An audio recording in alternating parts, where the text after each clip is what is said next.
kita turun ke visi misi culture. Tujuannya adalah dalam 100 tahun ke depan, ya, kalau Anda diberi penglihatan, kalau Anda diberi bayangan, imajinasi, bagaimana Anda melihat bisnis Anda. Oke? Misalnya contohnya, wah, saya perusahaan ini sudah mengubah umat manusia dengan menciptakan bla bla bla. Kalau saya perusahaan UKM bisa menjadi kelas dunia karena business tools mereka up to date. Nah, itu visi saya. Oke. Sehingga saya kalau disatukan dalam satu kalimat menciptakan 1 juta miliarder di Indonesia. Ah, gitu ya. Apa visi Anda?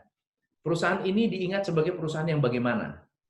Produk yang unggul di perusahaan ini bakalan apa? Ah, itu silahkan jadikan sebagai visi misi culture. Saya detailkan ya. Contoh visi adalah to be the world's first choice for protein solution. Wah, General Motor itu to be the world leader in transportation product and related services. Jadi the leader.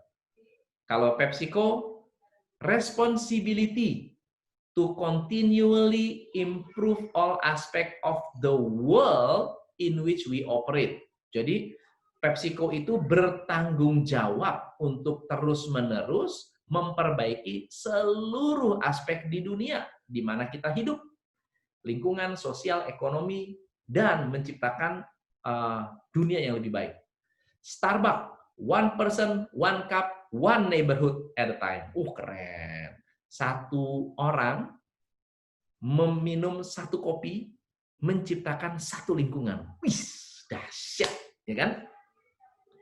Hilton, to fill the earth with light and warmth of hospitality. Wih, bayangin ya, kalau Hilton itu mengisi dunia, bumi dengan cahaya dan kehangatan pelayanan. Waduh, itu lebay bener, tapi dahsyat ya, gitu ya.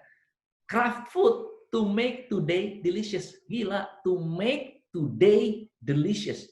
Membuat hari ini nikmat. Anda punya visi apa? Silahkan Anda buat ya.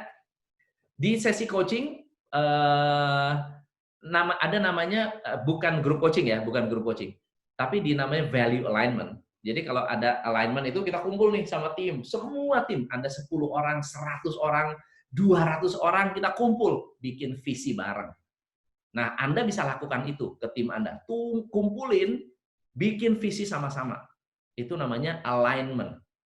Apa bayangan mereka tentang bisnis kita? Suruh mereka mengeluarkan ide tentang 100 tahun bisnis ini kayak apa, lalu buat kesimpulan. Oh, ternyata bisnis kita tujuannya adalah menciptakan kenikmatan dunia. Wah, gile. Itu visi. Nah, sementara misi harus yang sifatnya konkret. Kalau visi bisa abstrak, misi harus konkret. Misi itu harus memuaskan konsumen, shareholder, karyawan, komunitas, dan bangsa Indonesia.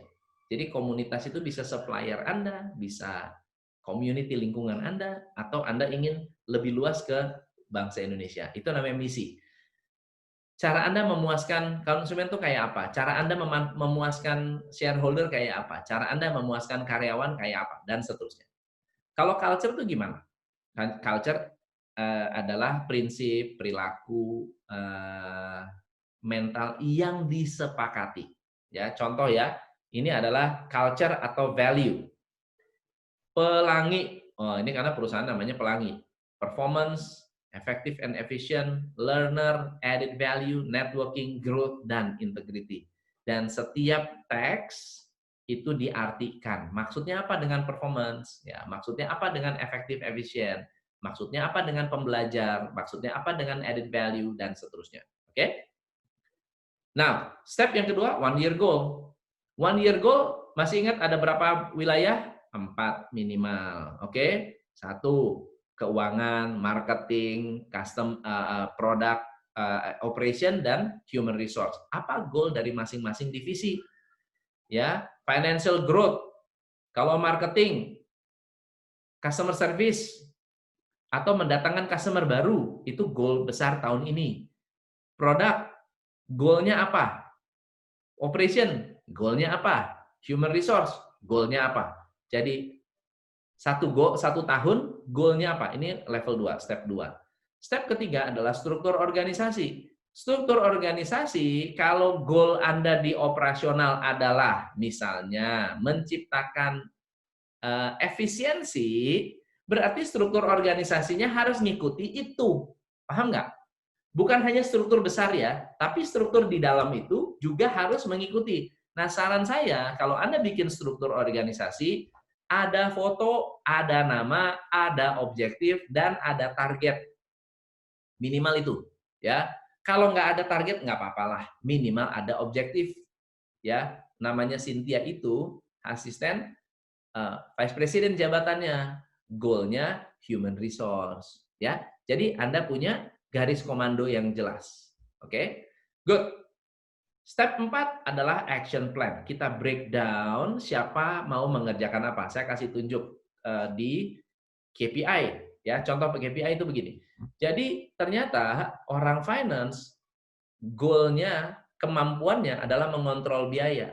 Ya, caranya gimana? Waktu dia bikin laporan, kita bisa kontrol biayanya. Jadi key performance indicator finance adalah bikin laporannya tepat waktu. Kapan tepat waktu itu? Setiap tanggal 10. Inisiatifnya apa supaya bisa tepat waktu? Nah, ini menutup laporan cabang, misalnya menutup laporan cabang per tanggal 2 setiap bulan. Siapa tanggung jawab? Henny.